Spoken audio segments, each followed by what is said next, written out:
Unidad 2, sí, introducción a los evangelios, ¿sí? Y vamos a ver lo que dice este muchacho Bruce. Él dice que la forma plural de evangelios no hubiera sido entendida en la época apostólica, sino algunas generaciones después. De hecho, Pablo, ante las falsas enseñanzas que surgían de la iglesia de Galacia, afirma que no hay otro evangelio, sino que algunos estaban pervirtiendo el único evangelio, ¿sí? Entonces, los 4 relatos que tradicionalmente nosotros encontramos en el Nuevo Testamento, ¿cuáles son? Marcos, Mateo, Lucas. Muy bien. Los 4 relatos que conocemos como parte del Nuevo Testamento en realidad son 4 relatos de un mismo evangelio. Y el evangelio, que es el evangelio de Dios acerca de su Hijo, dice Romanos capítulo 1, verso 3. Y el primer registro se encuentra que donde se da la forma plural aparece recién a mediados del siglo II, ¿sí? Con Justino Mártir, que dice que las memorias compuestas por los apóstoles se llaman evangelios. Las memorias compuestas, ¿sí? O sea, son cuestiones que, como ustedes vamos a ir viendo después, lo primero que se fue dando fue lo oral. Lo hablado, me contó el testimonio de que aquel lo sanaron, que ¿qué hizo Jesús? Hizo esto, entonces se va detallando, ¿sí? Igualmente, después vamos a ver, de acuerdo cuando vayamos avanzando, que también la declaración oral fue perdiendo muchos detalles, de los cuales hoy no los tenemos en la palabra, ¿sí? Si bien los relatos se parecen, inclusive si ustedes han leído los mismos milagros en distintos evangelios, algunas palabras cambian, algunas no están, ¿sí? Entonces, todo eso es lo que vamos a ir desarrollando. Los títulos tradicionales de los 4 relatos, o sea, Evangelio según, denotan que en ellos tenemos la perspectiva que tenía cada uno de ellos del único evangelio o del buen mensaje acerca de Cristo. Pero una vez más, el uso singular para hacer referencia al cuádruple relato surgió mucho tiempo después de la forma plural. La pregunta básica al hablar del evangelio es ¿cuándo comenzó? Y para eso hay varias posturas, ¿no? Tenemos tres pensamientos que hay ahí.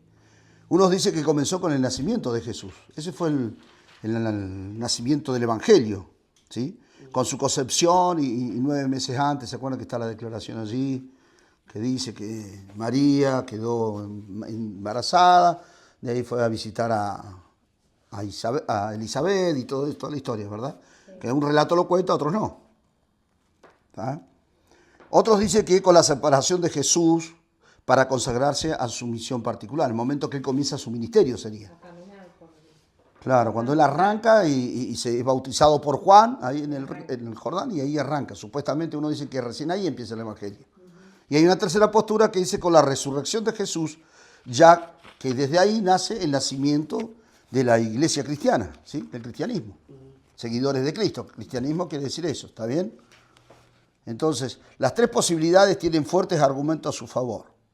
Kesnel, un escritor, sostiene que la segunda es la mejor que resiste las objeciones, al tiempo que está más de acuerdo con las formulaciones bíblicas. De todos modos, es cierto que sin resurrección no habría mensaje, obvio, ¿sí?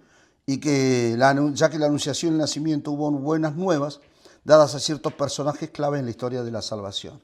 Entonces, podemos nosotros concordar con algunas de esas posturas, ¿sí? Cada uno concordará con lo que cree, pero creo que lo más correcto sería desde el momento en que fue anunciado el nacimiento a María por el ángel. ¿Se acuerdan de eso? Sí. ¿Sí? Entonces, a partir de ahí nacería el evangelio, porque ahí viene la buena noticia. ¿Se acuerdan lo que le dijo el ángel a María cuando se le presentó? ¿Se acuerdan? ¿No? Vamos ahí al libro de Lucas. Traje en su Biblia, ¿verdad? Lucas, que habla del nacimiento.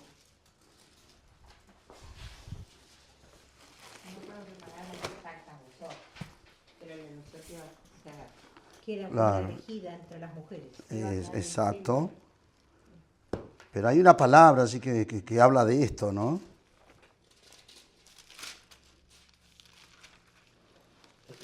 No, más allá. Es cuando le anuncia el embarazo. Nacimiento de Juan el Bautista, ¿no? ¿Más acá? María visita. ¿Más acá? Sí. Anuncio del nacimiento de Jesús. Lucas capítulo 1. ¿Puedo usar la Biblia del celu? Sí, sí, sí, totalmente. Salve, verso 28, 1:28, salve muy favorecida, Señor está contigo, bendita tú entre las mujeres. ¿No? Y bueno, se turbó María así, pensó que estaba teniendo algo raro, ¿no? Entonces dice, no temas porque has hallado gracia y concebirás y viene la anunciación, ¿no? Esa buena noticia que Dios manda a declarar al ángel a la vida de María. Sí, Recuerden que María era una adolescente en ese tiempo. claro. ¿Sí? Y para esa época y no estar casada y todo lo que se Y implicaba. todo lo, claro, era toda una movida bastante difícil para la pobre mujer. ¿Sí? Estamos hablando de una niña de 16 años. Cuando se le presenta al ángel le dice que va a quedar embarazada de un bebé y que no va a ser por tener relaciones con el prometido que tenía, que era José. ¿Sí? ¿Estamos bien ahí?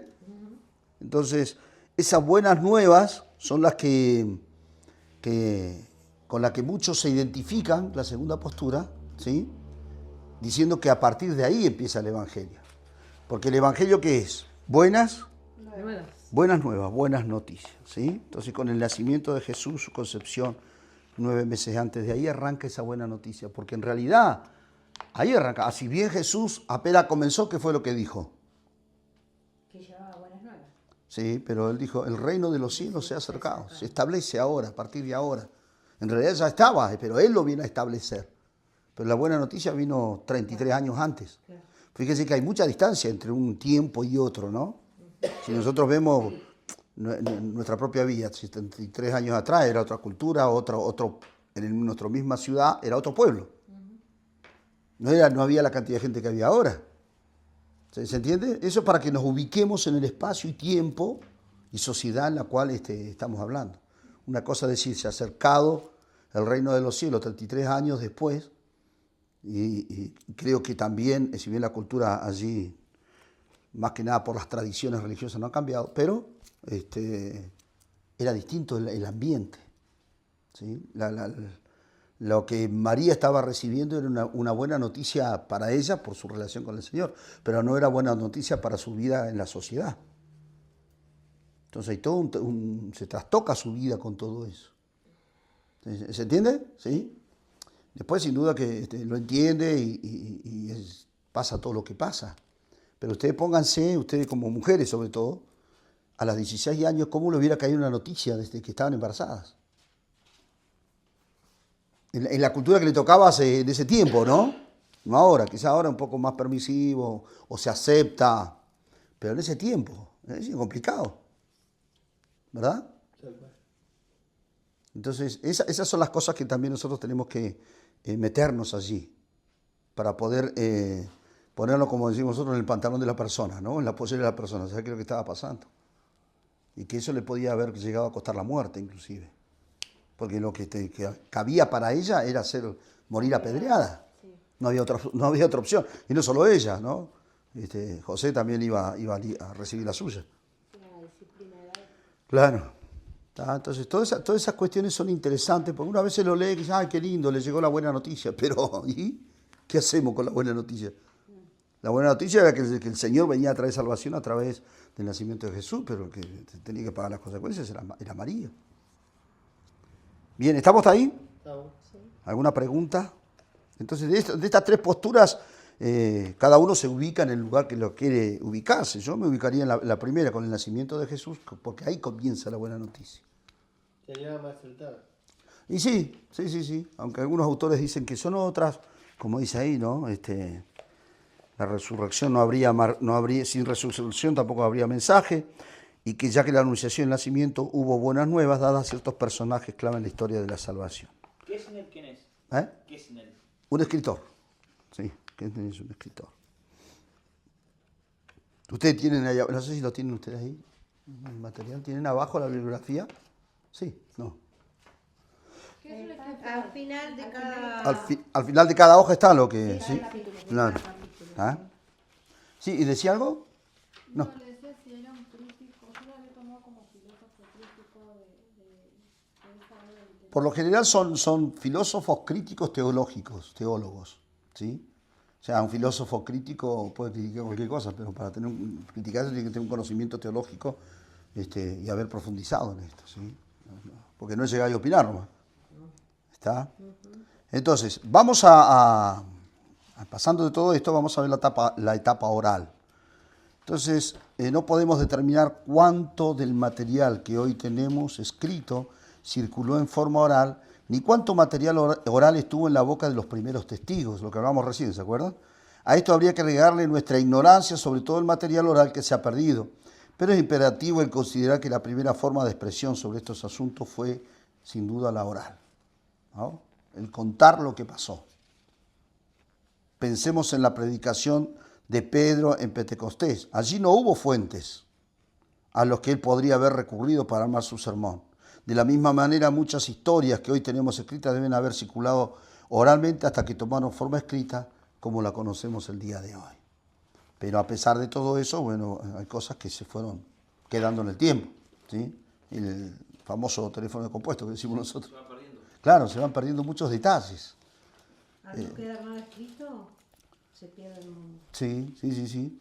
Y después vamos a ver que tuvieron que empezar a realmente escribirlo para que no se pierda. Claro. Pues si no hubiera sido muy escaso lo que hubiéramos recibido. Por algunas cuestiones se tuvo que acelerar eso. ¿Sí? Jesús no escribió nada. Fíjense que es interesante esto, ¿eh? Sí. Jesús no escribió nada ni tampoco mandó a sus discípulos que lo hicieran. Sí. Comenzó su ministerio en Galilea predicando el reino, el evangelio de Dios. El contenido de ese evangelio era que el momento señalado había llegado y que el reino de Dios se había acercado. Por lo tanto, hacía un llamado a sus oyentes a arrepentirse y a creer en esta buena noticia, a este evangelio. ¿Sí? Ahí tienen las referencias de Marcos capítulo 1, verso 14, y lo pueden comparar, porque ¿qué quiere decir CF? No sé. ¿Sí? Yo se lo busqué para que ustedes lo sabían que no lo iban a saber. Lo busqué. Eso quiere decir, se puede confrontar, comparar, viene la palabra confer o conferre, y también como muestra de autoridad. O sea, yo digo esto, pero también lo puedo confirmar con esto. Le digo esto acá, pero puedo ir al otro libro, en este capítulo, este versículo, y eso va confirmando lo que estoy leyendo acá. Cuando ustedes vean esa palabra allí, CF, quiere decir eso. Por eso pronuncia allí, marca el texto de Marcos capítulo 1, verso 14, y SS, ¿qué quiere decir? Sí. Versículos subsiguientes. Eso quiere decir estas siglas que ustedes tienen ahí. La otra sigla, CF, quiere decir lo que le dije recién. Confrontar. Claro, confrontar o comparar. Se puede comparar. Claro, se puede comparar o confrontar con el otro para ver que esto que estoy diciendo realmente es así. Y ese será el versículo. Versículos subsiguientes. 14 dice y subsiguiente. 14, 15, 16. ¿Sí? ¿Estamos? Todo eso es necesario que ustedes también lo sepan porque lo van a encontrar. ¿Qué sería que esos versículos consiguientes significan lo mismo? O... No. Esto quiere decir del 14, el 15, el 16, todo eso habla de eso. Ah, bien. ¿Sí? Para no Habla del mismo. claro, para no poner que del 14 al 25, por ejemplo. ¿Sí? ¿Se entiende? Sí, entendido. Lo que predicaba en conjunción con lo que hacía no era algo improvisado y sin fundamento escriturario, estamos hablando de Jesús, ¿no? Por el contrario, es lo que muchos años antes habían predicho los profetas de Israel que habría de venir. ¿Está? Si alguien tiene su Biblia, busque Miqueas capítulo 3, capítulo 5, verso 2. Miqueas 5, 2. Y fíjese lo que dice. Sí, Miqueas, el libro. Está Miqueas en la Biblia, ¿eh? Se da cuenta por qué es necesario conocer los libros de la Biblia, ¿no?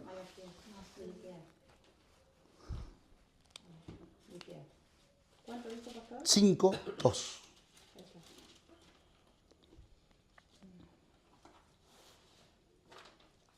Es uno de los profetas menores. ¿Por qué profeta menor? ¿Por qué esta separación de profetas menores? Después lo vamos a ver, lo tienen que haber visto en el Antiguo Testamento, calculo yo. ¿Por qué a unos se dicen profetas mayores y otros menores? Porque son los que escribieron. Sí, no todos escribieron. Sí, todos escribieron. ¿Saben por qué? Sí, es simple y sencillo. Por el largo de lo que escribieron. Isaías tiene como 60 y pico capítulos, Miqueas tiene 2, 3, 5, más no tiene. Es por el largo del libro que escribieron, nada más. ¿Y qué dice Miqueas 5:2? Miqueas 5:2 dice, pero tú, Belén Éfrata, pequeña para estar entre las familias de Judá, de ti me saldrá el que será Señor en Israel, y sus salidas son desde el principio, desde los días de la eternidad. Muy bien. ¿Cuándo estaba escribiendo Miqueas ahí? ¿En qué momentos? ¿Tienen idea? En el tiempo estoy hablando, ¿no? En el momento que iba a nacer Jesús. Claro, él estaba hablando, estaba profetizando sobre eso, ¿sí? Pero ¿en qué momento de vida o de tiempo cronológico estaba Miqueas? Aproximadamente, fácil, unos 500 años antes que naciera Jesús. Estaba Miqueas declarando esa palabra. Por eso dice ahí en el nuevo en lo que estamos leyendo acá, que por el contrario, Jesús no hablaba sin fundamento. Él estaba hablando de lo que estaban hablando los profetas. Él estaba llevando adelante el cumplimiento de lo que estaban diciendo, lo que habían dicho. 500 años antes. ¿Sí? Si le ponemos a esos 500 una generación de 100 años, son 5 generaciones antes. Miqueas ya estaba hablando del nacimiento de Jesús en Belén, el que iba a ser Señor de Israel. ¿Sí se entiende? Sí. Entonces, todas esas cuestiones son las que también tenemos que tener en cuenta nosotros para poder enseñar. ¿Está?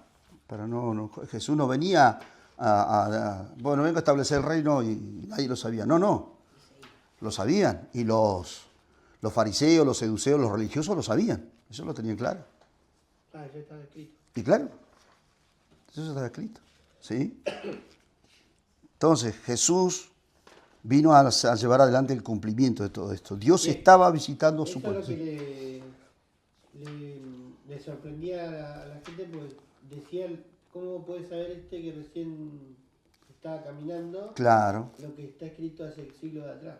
Exacto. Sí. Ve cómo uno empieza Sí. a relacionar, ¿no? Y a darse cuenta de esas cuestiones. Está buenísimo.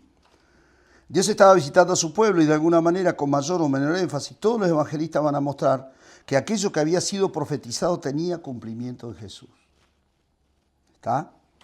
Las palabras, las obras y las señales que haría confirmarían que el reino de Dios se había acercado en realidad.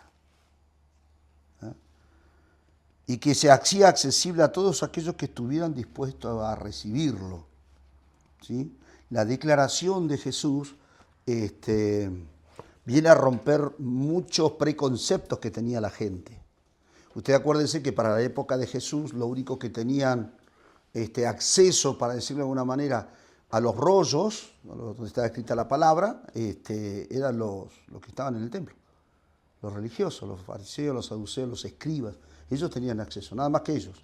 La gente podía ir y oír, nada más. Pero no podían ir a meterse en los papiros allí donde estaba escrita la palabra. ¿Sí? Entonces Jesús viene a decir, el reino de los cielos se ha acercado para ustedes, para todo, para el que quiera. Y antes no era para el que quiera. Era para los selectos, ¿no? ¿Está? Por eso cuando los discípulos salen a predicar el evangelio, los religiosos dicen, pero si estos son del vulgo, ¿qué conocen? Estos no saben nada, nunca tuvieron un papiro en su mano. O sea, trayéndolo a algo más profundo, ¿no? Estos va de pescar, no saben. Claro, pero habían estado 3 años y medio con el maestro y la tenían clara, más clara que ellos. ¿Sí? ¿Estamos bien ahí? Muy bien. El ministerio público de Jesús estuvo acompañado por otro más privado de enseñanza. O sea, Jesús enseñaba públicamente, pero también tenía a los discípulos leí. Estaba con ellos, fíjense que no tenemos exactamente cuánto tiempo se lo pasaba con la gente, con la multitud, ¿no? Yo creo que desde que salía el sol hasta que se ponía, más o menos. Pero después de eso, él tenía otra enseñanza privada con los discípulos. ¿Se acuerdan cuando él dio parábolas y los discípulos decían, Señor, ¿qué quiere decir esto? No, somos como aquellos, no entendimos nada, más o menos. Entonces Jesús le empieza a explicar la parábola para que pueda entender. Es una enseñanza más personalizada. ¿Está? Conforme nos acercamos a la semana de la Pasión, vemos que cada vez les destinaba más tiempo a ellos y menos a las masas. Porque ¿qué es lo que quería el Señor? Dejar a los discípulos. Claro, dejarlos preparados. Y eso no ha cambiado hasta el día de hoy. El Señor quiere que nos preparemos. Como yo siempre le digo, sería sencillo para nosotros venir los domingos, predicar e irnos. Y no te veo hasta el domingo que viene. Pero no es así. Lo que tenemos que, la responsabilidad de enseñar, tenemos que saber que tenemos que dejar un legado, una enseñanza, para que eso continúe en otros. Y que algunos de ustedes, o todos ustedes, puedan también transmitir esto a otros. ¿Sí? Que no se termine acá, que no seamos nosotros los que cortamos el eslabón de la cadena, sino que tiene que continuar. Quizá acá, en el Congo, en China, no sé dónde el Señor los tenga, pero que tiene que continuar, tiene que continuar. ¿Está? Los diversos métodos didácticos que utilizó Jesús, unidos a las circunstancias que se daban para la enseñanza y la idiosincrasia. ¿Qué idiosincrasia? Las ideas, Yo se preguntó también. las ideas que tenían en ese momento, o lo que creían sería. O las Sí. sociales. La costumbre que tenían. Más que nada, ¿Sí? más con costumbre. Algo que Mezclado con mis costumbre. pensamientos, veo que nosotros decimos, vemos a alguna persona con algunas palabras o algunas costumbres y sabemos que pertenece a ese lugar, a esa provincia o a ese país. Esa es su idiosincrasia, es así. Y que adopte nuevas costumbres no es fácil. Es más, algunos, nosotros lo vemos aquí en la zona donde estamos, que hay mucha gente chilena, que mantiene su cultura y su idiosincrasia. Sí. Hay cosas que no las quiere cortar, las quiere mantener. Está bueno. ¿Sí? ¿Se entiende? Sí. Entonces él utilizó diversos métodos y teniendo en cuenta eso, ¿no? De un pueblo observador y oidor, más que lector, hizo que sus mensajes y enseñanzas, como así también las señales que realizó y las circunstancias de cada caso, quedaran impresas en la mente y en los corazones de sus discípulos. Porque, o sea, a ver, como decíamos ahí, ¿no? Los religiosos dijeron, pero esto si nunca leyeron nada, ¿cómo pueden hablar de esta manera? Pero era porque el Señor les habló a ellos. No le dijo, mire, tómenle a esto. No, porque no tenían esa posibilidad. ¿Sí? Eran incultos para lo que diríamos nosotros hoy en día. ¿Está? Entonces, la manera en que el Señor tenía que enseñar era a través de la palabra, del decirle, ¿viste? Como la repetición y los hechos. Entonces, vengan, vean el milagro, este es el milagro. Entonces eso no te lo olvidas más. ¿Sí? ¿Se entiende? Y la circunstancia como pasó, por eso cuando detalla que iba la viuda llevando al hijo, al único que lo sostenía, y Jesús lo vio pasar, el detalle, ¿no? Como ven todo y eso después lo narran. Y eso es lo que nos quedó a nosotros. Sí. Como ahora, lo que tengo que dar el domingo yo, que es cuando la señora que tenía la pérdida de sangre le tocó su manto. Del flujo de sangre, claro. Pues Jesús entendió quién la había tocado y más o menos eso es. ¿Y sí? Lo que él- Son los hechos asombrosos, ¿no? Que marcan la vida de la persona. Es como cuando, ¿se acuerda cuando fuimos a Chile? Esas cosas no las olvidamos nunca. No, ni- Nunca, jamás. nunca más, esas cosas las vimos ahí y algo que vemos en vivo y en directo lo que Dios hace. ¿Sí? Que uno lo puede seguir diciendo de la misma manera Tal cual. y no la va a cambiar. Quizás de acá, ¿cuándo fue eso? ¿En qué año fue? Antes de la pandemia. Antes de la pandemia, fíjese, pongámosle 5 años atrás. Si yo hoy le pregunto a Isabel cómo fue eso, ella me lo va a contar, pero quizás algunas palabras van a cambiar porque se han pasado 5 años. Sí. O si ella se lo cuenta a alguien, algunas cosas se van a obviar porque se van perdiendo en el tiempo. ¿Se entiende? Muy bien, y eso es lo que el Señor hacía, ¿no? Con las circunstancias y también con las señales y las circunstancias, tomó todo lo que tenía a mano para dejarlo bien impregnado, que no se olviden. Aunque después difiera o cambie un poquito el relato, pero la esencia está. La esencia quedó ahí plasmada en la vida de ellos. O sea, a ver si entendí bien. Hablando de este ejemplo, ¿no? Porque Sí. usted lo puso. Usted fue al viaje, ella fue al viaje, él fue al viaje. Los tres van a tener el mismo recuerdo, pero contado. Van a contar lo mismo, pero con diferentes palabras. Claro. Y puede llegar a perder algún dato importante o agregar algún dato que por ahí no fue visto de la misma forma. por Claro, otra persona. exacto. Sí, tal cual. Es lo que decíamos recién cuando estábamos contando a ustedes las tareas. Usted lo dice de una manera y él lo dice de otra, pero estamos hablando de la misma tarea. Sí. ¿Sí? Para hacerlo más cercano. ¿Sí? ¿Se entiende? Entonces esas son las cosas que nosotros tenemos que también tener en cuenta. que el Señor siempre quiere dejar algo bien establecido en nuestra vida. Dijimos que Él no ordenó escribir nada. Lo que sí dijo, presten atención porque esto está allí en Mateo capítulo 28, lo que sí dijo, y no solo a los apóstoles, sino también a todo testigo de su presencia, obras o palabras, fue que comunicasen lo que habían visto y escuchado. Es decir, tenían que hablar, comentar, difundir verbalmente. Así es como sistemático o espontáneamente el mensaje del Evangelio en formas y unidades que hoy desconocemos se fue difundiendo primeramente en Palestina y luego por toda la cuenca mediterránea y probablemente hacia África y el resto de Oriente. El boca a boca se fue dando a conocer. ¿Sí? Esa es la transmisión oral. Que viene de antaño eso, ¿no? Viene de que, ¿se acuerdan cuando el Señor le dijo a Abraham, a Moisés, enseñarás a tus hijos y a los hijos de tus hijos, cuando estés en la cama, cuando estés en la noche, en el día, en todo momento le hablará, porque la transmisión oral era importantísima en ese tiempo. La etapa oral, eso fue un tiempo. Ahora vamos a ver la tradición apostólica. ¿Sí? El comienzo del Evangelio oral, sí, el comienzo del Evangelio oral tenemos que encontrarlo en el comienzo de la predicación apostólica. Y esto explota, ¿cuándo? En Pentecostés, allí en el libro de Hechos capítulo 2, ¿no? Con el discurso inaugural, ¿se acuerdan? El primer discurso de Pedro, que se convierte en ¿cuántos? La cantidad no la tengo, pero... Vayan, vamos hecho, así lo confirmamos. ¿Eran 4? ¿Eh? No. Primer discurso de Pedro, dice.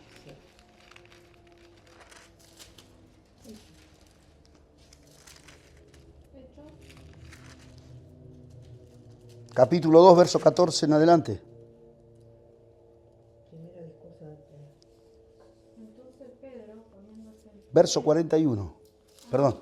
No, para que vamos directamente al hueso, digamos. A dónde está lo que estamos preguntando. ¿Qué dice 41? Así que los que recibieron su palabra fueron bautizados y se añadieron. Así que los que recibieron su palabra fueron bautizados y se añadieron aquel día como 3.000 personas. Y perseveraban en la doctrina de los apóstoles, en la comunión unos con otros, en el partimiento del pan y de las oraciones. ¿Cuántos se convirtieron? 3.000. En un mensaje. 3.000 personas en un mensaje. Nosotros hacemos 3.000 mensajes para que se convierta uno. ¿No? Al revés.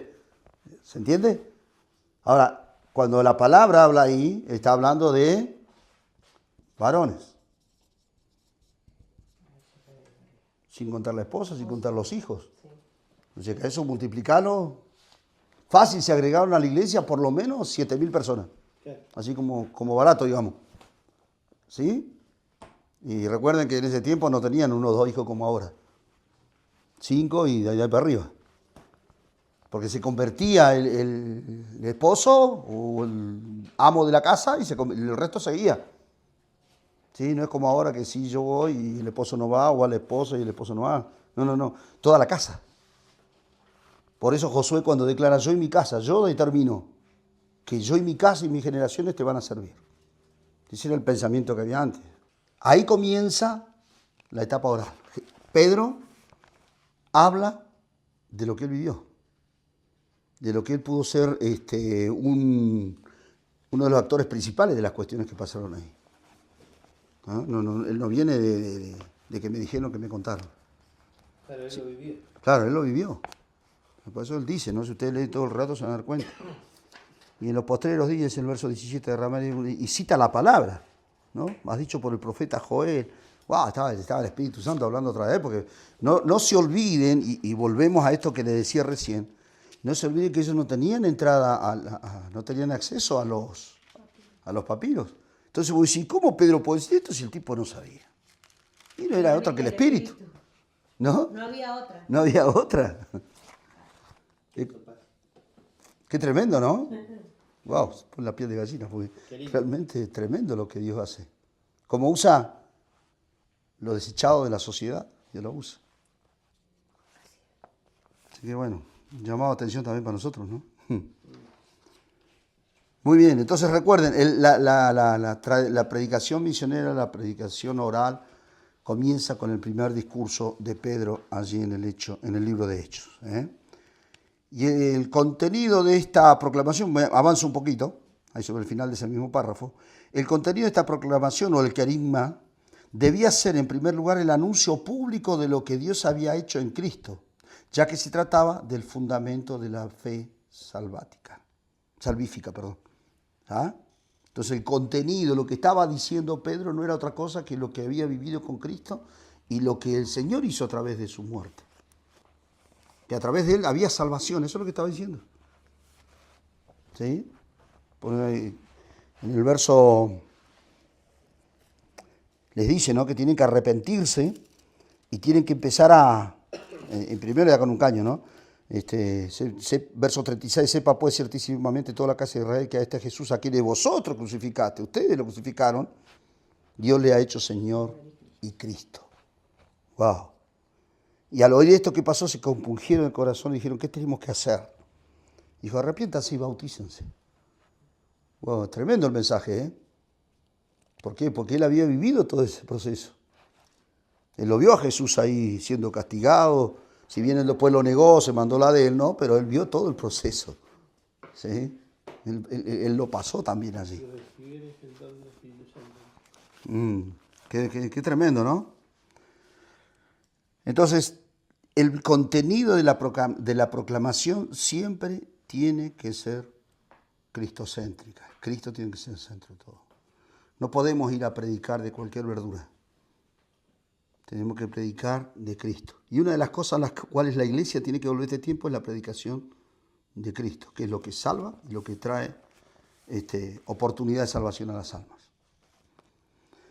Algo de importantes consecuencias literarias que suceden en medio de esta transmisión oral es la traducción del Antiguo Testamento, del arameo al griego. Aquí vamos a tratar de entenderlo, esto porque es medio, ¿no? Debido a las exigencias misioneras. Permanece oculto para nosotros cómo, cuándo y en boca de quiénes se hace este cambio. Uno puede pensar que haya ocurrido fuera de Palestina, pero dentro de ella también se conocía el griego.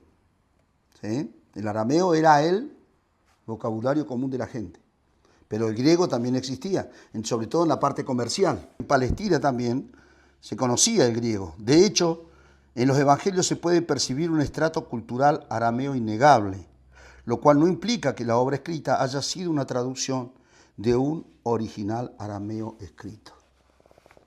¿Está? O sea, la traducción del Antiguo Testamento no fue de un arameo original, sino que viene de varias cuestiones, así, entre esos griego también. Hebreo, griego y arameo son los tres lenguajes y vocabularios que se expresaban en ese tiempo. Este escritor Bruce hace notar que en las epístolas del Nuevo Testamento hay varias referencias a la tradición recibida por los apóstoles de su Señor y entregada por ellos a su vez a los convertidos, como dice en 1 Corintios 11:23. Y dicha tradición, en un sentido amplio, comprende el testimonio de los apóstoles sobre las cosas que Jesús hizo y enseñó. ¿Ah? Ahí tienen Hechos capítulo 1 y verso 1. Entonces, de ahí que los evangelios escritos tengan tres etapas. La primera, la vida terrenal de Jesús con la elección de los discípulos. La obra de estos discípulos, de cual nace toda una tradición de palabras y de hechos de Jesús, especialmente los ministros de la palabra. Y la tercera, y finalmente la puesta por escrito de los cuatro evangelios. Las tres etapas, ¿sí? ¿La identifican ahí? La vida terrenal de Jesús, la obra de los discípulos, lo que ellos hicieron, llevaron adelante, ¿eh? Y la puesta por escrito de todo eso. La segunda etapa, ¿cómo fue entonces la obra de los discípulos? Fue oral, ¿sí? Después dijeron, vamos a escribir esto y lo hemos establecido, porque si no se pierde. ¿Van siguiéndome ahí? Sí.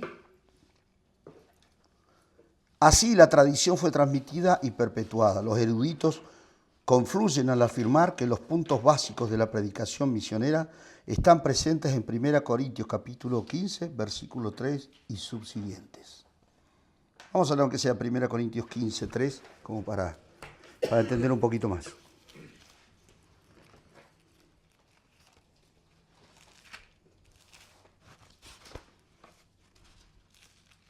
1 Corintios 15, perdón. 3 dije yo, no, 15. 15. 15, 3, sí, perdón. Además os declaro, hermanos, el evangelio que os he predicado, el cual también recibiste, en el cual perseveráis, por el cual asimismo, si retenéis la palabra que os he predicado, sois salvos, si no creíste en vano, porque primeramente os he enseñado lo que asimismo recibí, que Cristo murió por nuestros pecados conforme a las Escrituras, que fue sepultado y que resucitó al tercer día conforme a las Escrituras, y que apareció a Cefas y después a los 12. Muy bien. ¿Quién está predicando ahí? ¿Quién están hablando ahí? En esa carta. ¿Pablo? Claro, el apóstol Pablo. ¿Sí? Él está aclarando. Por eso fíjense lo que dice. Porque primeramente os he enseñado lo que asimismo recibí.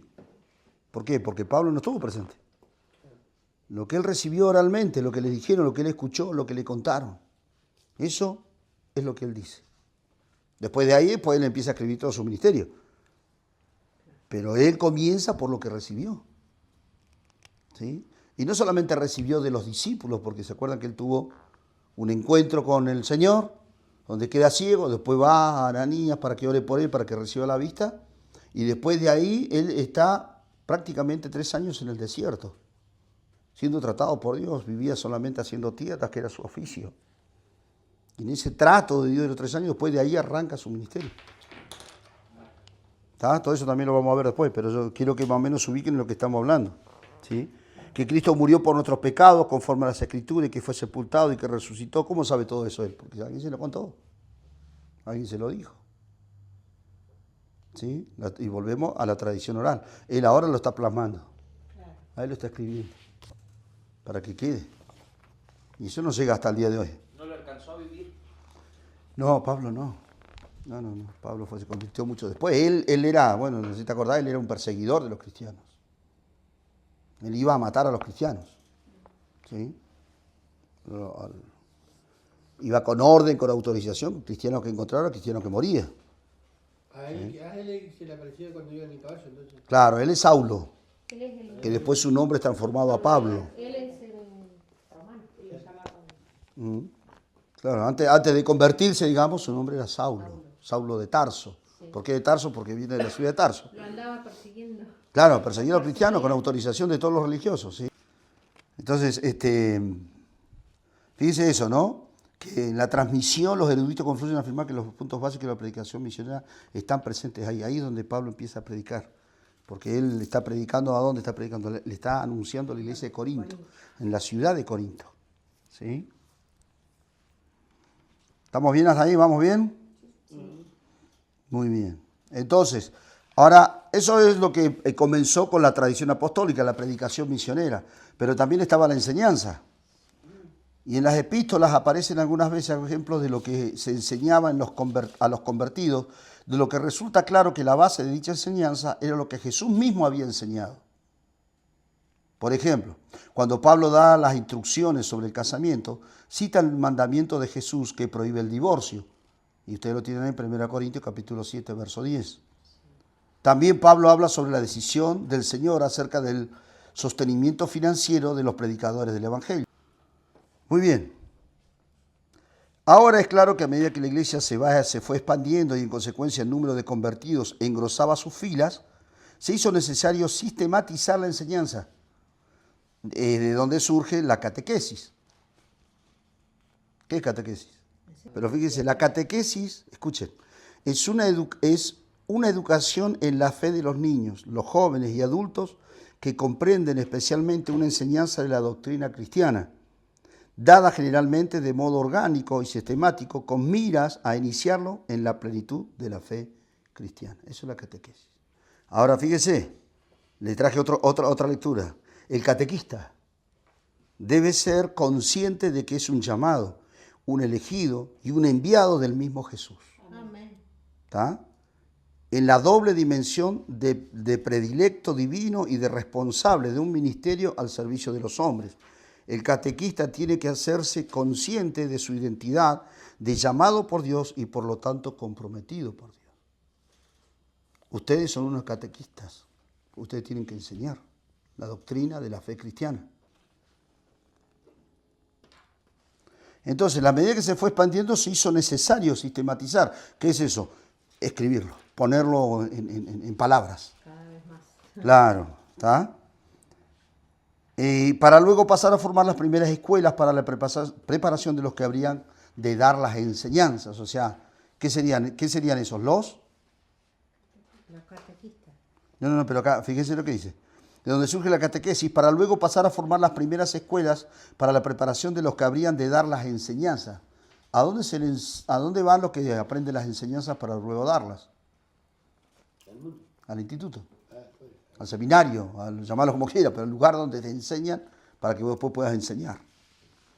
¿Sí? ¿Se entiende? Sí. De esta manera se necesitó agrupar u ordenar las enseñanzas de Jesús, ya sea en forma oral o escrita. Y esto dio quizás el origen a lo que hoy llamamos la colección de los dichos de Jesús, a los cuales recurrieron probablemente Mateo y Lucas para construir los evangelios que llevan su nombre, los homónimos. ¿Sí? Entonces, tenemos ahí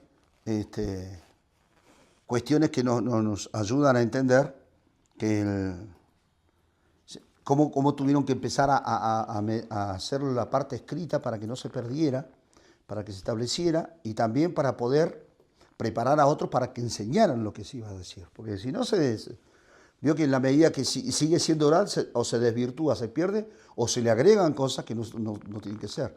Entonces comienza, si bien con lo escrito también se dio, pero también si no comienzan a divagar algunos y empiezan a sacar enseñanzas que no son lo que el Señor dijo que eran o cómo eran. Y después vienen las traducciones, las interpretaciones a gusto y piacere de cada uno. Y así estamos al día de hoy. Sí, igual, sí. Por eso digo, está lo oral y lo escrito, pero los escritos también lo toman para lo que se les da la gana, entonces terminamos, ¿no? Como les guste. Claro, exactamente. ¿Estamos bien hasta ahí? Muy bien. Y el punto número 3, que dice ahí, el culto. Es comprensible que el hecho de reunirse para celebrar juntos al Señor, para escuchar la palabra, el cantar himnos cuyo tema era Cristo y su obra, el participar de la cena del Señor, fue ocasión de rememorar algunos dichos, historias de Jesús que aún estaban bastante frescos en esa época. Esto también puede extenderse a comentarios en reuniones informales.